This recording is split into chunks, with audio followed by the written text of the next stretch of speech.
Hello everyone, আজকে আপনাদের জন্য আবারও নিয়ে এসেছি একটি নতুন ডায়াগ্রাম। এর মাধ্যমে আপনারা জানতে পারবেন কিভাবে how to make single phase motor stator wiring diagram তৈরি করা হয়। চলুন দেখে নিই কিভাবে তৈরি করা হয়।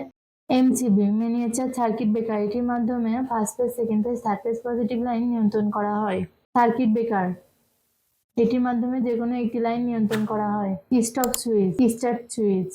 কন্ডাক্টর অ্যান্ড ওভারলোড, কন্ডাক্টর হলো ইলেকট্রোম্যাগনেটিক চালিত সুইচ, এটি মোটরের ক্ষেত্রে ব্যবহার করা হয়। ওভারলোড, অতিরিক্ত বৈদ্যুতিক শক্তির ফলে কোনো জিনিস নষ্ট না হয় ওভারলোডকে ব্যবহার করা হয়। Motor red, first phase positive line এমসিবিতে কানেকশন দেওয়া হলো। Yellow, second phase positive line এমসিবিতে কানেকশন দেওয়া হলো। Blue, third phase positive line এমসিবিতে কানেকশন দেওয়া হলো। First phase, second phase, third phase positive line MCB থেকে কন্ডাক্টরে কানেকশন দেওয়া হলো। Third phase positive line circuit ব্রেকারে কানেকশন দেওয়া হলো। সার্কিট ব্রেকার থেকে স্টপ সুইচে কানেকশন দেওয়া হলো। কন্ডাক্টর থেকে third phase positive line start সুইচে connection দেওয়া হলো। স্টার্ট সুইচ থেকে স্টপ সুইচে কানেকশন দেওয়া হলো।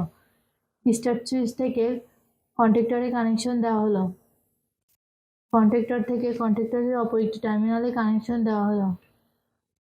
ফার্স্ট ফেজ পজিটিভ লাইন ওভারলোডে কানেকশন দেওয়া হলো।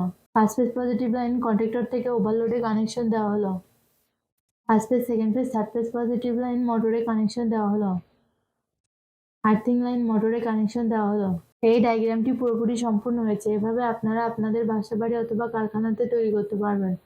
ধন্যবাদ।